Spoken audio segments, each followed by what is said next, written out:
¿Qué tal, amigos de Un Cuarto de Historia? Yo soy Ramón Montero. Quiero agradecer al colega 14, el director audiovisual, el hombre que de los colores a estas entrevistas, no está de más agradecer. En estos momentos me encuentro con una profesional de la salud. Es la ginecóloga Silveria Pujols Montero. ¿Qué tal, Silveria? Cuéntame. Todo bien, gracias a Dios. Encantada de estar aquí, ¿verdad? En este Encantada, espacio. para mí ha sido un placer. Más que un placer, un honor compartir con nosotros, ¿verdad? En este cuarto de historia. Para mí un verdadero honor estar aquí y poder compartir con ustedes este momento. Un compueblano, alguien de tu provincia, ¿verdad? Un compueblano y más que un compueblano, bueno, otro profesional de mi pueblo, y eso me hace sentir cada vez más orgullosa de mi pequeño pueblo. Silvia, tú sabes que esto es un cuarto de historia, por lo tanto siempre me gusta iniciar con una pequeña historia desde dónde sale la persona entrevistada. Entonces me gustaría que tú me cuentes sobre tu inicio, desde la provincia de Elías Piñas, que viene, ¿verdad? Cuéntame esos inicios. Yo nací en Comendador Elías Piña el 16 de junio de 1978. Nací en una familia humilde. Allá inicié mis estudios en la escuela primaria Juan Pablo Duarte. Luego pasé al Liceo Gastón Fernando de Ligne, donde hice mis estudios secundarios. Y ya entonces, en el 1998, me mudo y me traslado a San Pedro de Macorís a realizar mis estudios superiores de doctora en medicina. Allá curso mis estudios de doctora en medicina, me gradué en el 2003 y ahí luego me traslado a una comunidad de Elías Piña, o sea, a Hondo Valle, a hacer mi pasantía de ley. Allá trabajé 2 años en un proyecto muy bonito que había, un proyecto FONA, que estaba en esas provincias, San Juan, Elías Piña y Azua. Duré 2 años trabajando y luego allá entonces empecé a prepararme para hacer mis estudios superiores, que ya viene siendo mi especialidad. Luego de ahí me traslado otra vez a Santo Domingo y inicio mis estudios para hacer mi especialidad de ginecología y obstetricia. Duró 3 años en la especialidad. Luego que termino la especialidad en el 2008, me traslado a Elías Piña otra vez y hago lo que nosotros llamamos una pasantía, pero ya de posgrado. Allá en mi pueblito, en Comendador, en el Hospital Rosa Duarte, duró 2 años trabajando y dando mis servicios allá en mi pueblo. Ya luego en el 2010, ya era un poquito difícil uno establecerse allá, porque mi familia estaba aquí en Santo Domingo. Entonces ya decido trasladarme otra vez a Santo Domingo y aquí continuar trabajando y desarrollando mi profesión. Silveria, pero tú sales desde la provincia de Elías Piña hacia San Pedro de Macorís, hacia la Universidad Central del Este, ¿verdad? Donde tú estudias medicina. Ajá. Pero ¿tú tenías algún familiar en San Pedro de Macorís o fuiste con toda tu familia, te enviaron donde algún familiar? O sea, ¿cómo fue ese trayecto? ¿Cómo hiciste la conexión desde la provincia de Elías Piñas hacia la Universidad de San Pedro? Mi hermana mayor, María del Carmen Moreta Vardés, mi hermana vivía en San Pedro y estaba realizando sus estudios de Derecho, doctora en Derecho. Entonces, cuando nosotros estamos allá en nuestra provincia, que estamos un poquito lejos, ya uno siente la necesidad de traslado, pero venimos de familias humildes, entonces estamos buscando espacio para dónde irnos. Entonces, en esa época, en ese tiempo, mi hermana me dice, o mi hermana básicamente me da la opción de irme a San Pedro a vivir con ella. Ya viviendo con mi hermana era un poquito más fácil, porque ya, como nosotros decimos, vivo en la casa de ella y entonces ya hay menos gastos, se acortan los gastos. Entonces, por esta razón es que yo llego a San Pedro de Macorís. O ya porque mi hermana está allá y hay un apoyo emocional, un apoyo económico, y entonces ya tomamos la decisión de que mis padres y nosotros tomamos la decisión de que lo que a mí me convenía en ese momento era irme a San Pedro. A vivir con tu hermana. A vivir con mi hermana. Entonces ahí termina los estudios universitarios y luego vuelves a Santo Domingo o te vas a la provincia de Elías Piña a hacer la pasantía. No, yo me voy directamente a mi provincia, a Elías Piña. Voy a mi provincia. No era que yo tenía pasantía tampoco.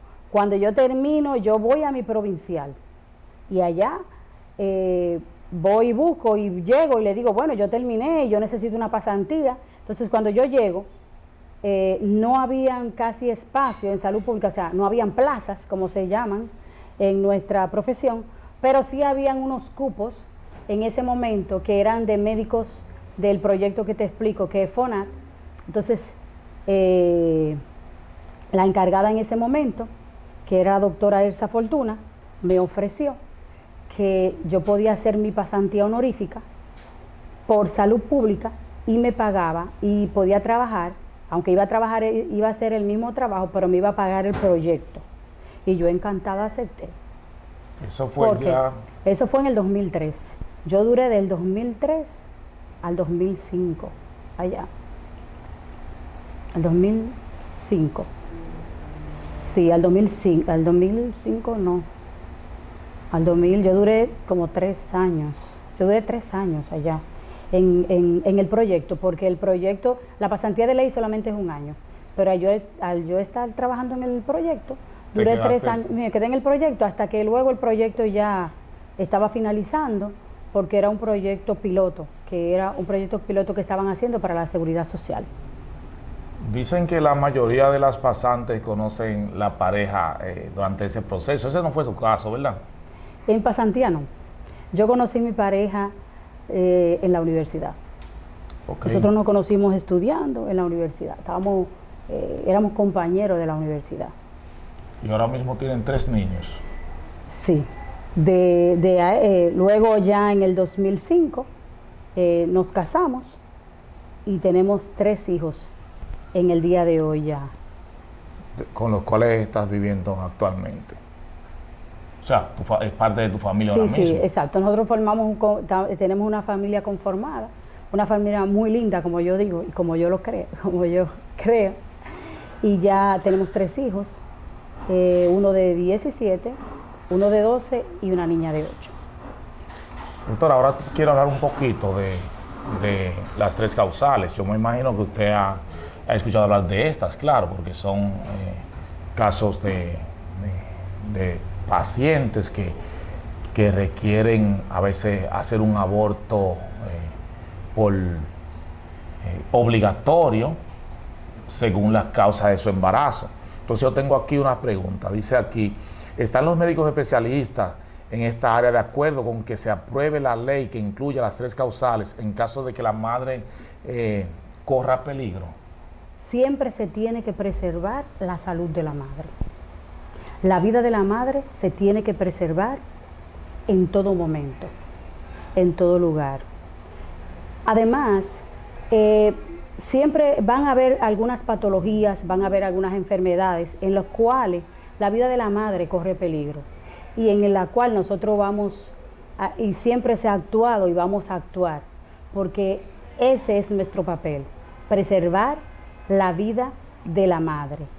Lo que sucede es que las 3 causales es un tema controversial, un tema controversial porque cuando hablamos de 3 causales, la gente está hablando de incesto, está hablando de preservar la vida de la madre o cuando el feto no es viable. Entonces, cuando hablamos de las 3, realmente hay que tomarlo con pinzas. Tomarlo con pinzas porque básicamente en cuanto al incesto... ¿El incesto es cuando...? El incesto es cuando, por ejemplo, una persona es violada por un familiar, por un papá, por un hermano, por alguien de su propia familia. Entonces, ahí realmente siempre ha visto una controversia, porque aprobar una ley así, me imagino que debe tener pequeños acápites y todo eso. Pero básicamente, cuando hay que preservar la vida de la madre, siempre y en todo momento se hace. ¿Por qué? Porque nosotros tenemos algunas patologías, por ejemplo, en algunas madres que comprometen la vida. Por ejemplo, nosotros tenemos lo que se llama un síndrome de Hell. El síndrome de Hell es cuando cuando la mamá tiene un trastorno de hipertensión en el embarazo, que eso se da después de la 20 semanas. Ya es cuando hay problema, cuando ya esa persona, aparte de tener la presión alta, tiene las enzimas hepáticas elevadas. Cuando esa persona tiene ya problema y cae en un síndrome de Hell, entonces ahí la vida de la madre está comprometida y en ese momento se tiene que actuar. Y se actúa de manera correcta. Pero ya cuando hablamos de otras 3 causales, realmente también yo tengo entendido que en algunas maternidades y en algunos centros, sobre todo donde nosotros nos formamos, siempre hay comité. Hay unos comités donde se discuten los casos. Y cuando nosotros tenemos casos con comorbilidades, por ejemplo, que la vida de la madre corre peligro, cuando hay productos a veces que no son viables, hay comité. Los comités se reúnen, los comités valoran, los comités evalúan y toman una decisión y tienen la capacidad y lo pueden hacer y lo hacen, pero se hace bajo comité. O sea, se hace algo, es algo serio. O sea, no es que yo llegué y que yo dije que tal cosa o tal cosa. No, es que el comité toma la decisión. Y en los hospitales hay comité. Y toman las decisiones. Las grandes maternidades, sobre todo donde hay que llegan los pacientes más complicados, ahí ellos toman las decisiones del lugar que tienen que tomar. Entonces, cuando hablamos de las 3 causales, hay que tener cuidado, mucho cuidado. Y yo básicamente siempre he dicho que yo estoy de acuerdo con que se tiene que preservar la vida de la madre. Se tiene que preservar la vida de la madre.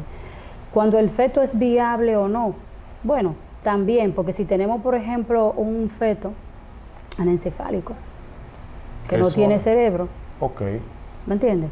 Que viene con malformaciones, cuando nacen mueren porque no tienen la capacidad. Entonces ya son cosas que hay que evaluar, que hay que sentarse, que hay que discutir, porque si no, entonces van a haber otras series de problemas, de casos similares, y pueden haber consecuencias. Entonces es un tema serio, es un tema que no se puede tomar a la ligera. Cuando hablamos de 3 causales, a veces hay 3 causales. Se puede malinterpretar también. Se puede malinterpretar. Son muchas cosas que hay que tomar en cuenta antes de eso. Pero yo sí pienso que en esas 2 causas hay que preservar la vida. Hay que preservar la vida. Siempre hay que preservar la vida. Hay que preservar la vida de la madre, sobre todo cuando es un feto que no es viable. Vamos a tener casos, por ejemplo, de mamás que tienen productos con menos de 5 meses, que son 20 semanas como nosotros le llamamos, son fetos que no son viables. Entonces, no podemos tratar es muy difícil tú preservar y tú llevar un embarazo cuando una madre tiene problemas a las 16, 18 semanas, llevarla al feliz término, no siempre se puede. Y si compromete la vida de la madre, pues entonces debemos tratar de preservar la vida de la madre. Y cuando, por ejemplo, una mujer llega con la membrana, que dicen como rota, cuando rompe la membrana, ¿hay que hacerle la cesárea automáticamente o hay que esperar un proceso? ¿Eso ya es un procedimiento o hay que intervenirla automáticamente para una cesárea, para un parto, no sé? Eso va a depender del caso. Cuando ahí tú me estás hablando que básicamente estamos en un aborto en curso, si las membranas están prostruidas. Eso va a depender de la edad gestacional. Cuando tú me estás hablando de membrana, tú me estás hablando de más de 12 semanas, 14, 16 semanas. Me estás hablando básicamente de un aborto tardío. Ya en ese caso no podemos hablar de cerclaje, porque el cerclaje se tiene que hacer 12, 13 semanas. Ya después de 16 semanas, cuando las membranas están abombadas, se puede hacer, ya el cerclaje no está indicado. Si se hace, se pueden romper la membrana igual, o sea, hay riesgos. Se podría hacer, pero hay riesgos. Entonces, va a depender del caso. Va a depender del caso. Si tiene cesárea o no tiene cesárea, ahí estamos hablando de un feto no viable y estamos hablando de un feto de menos de 20 semanas, 5 meses. Mayormente ahí hablamos de lo que es un aborto tardío, que es cuando tenemos menos de 20 semanas. Entonces, mayormente va a depender del caso, pero mayormente en esos casos lo que se hace es que se pone a veces a la paciente a expulsar y luego ya se realiza un legrado, porque cuando tiene menos de 20 semanas se considera un aborto. Un aborto, y más de 12 semanas, de 12 a 18, a 19 semanas se considera un aborto tardío. Entonces va a depender del caso, de cada caso. Entonces, en particular. Entonces yo no entiendo en qué momento es que la ley entra y se aplica. O sea, ¿cuál es el aborto que la ley directamente sanciona? Bueno, aquí no está permitido el aborto. O sea, bajo ninguna circunstancia. Bueno, no es bajo ninguna circunstancia. Básicamente la ley, o sea, no estamos, por ejemplo, como en otros países que el aborto es legal. Por ejemplo, en Estados Unidos el aborto es legal. Tú puedes llegar a una clínica, tú estás embarazada y tú puedes llegar a una clínica y dices, digo, no, yo estoy embarazada, no lo quiero tener, no lo puedo tener y yo quiero abortar.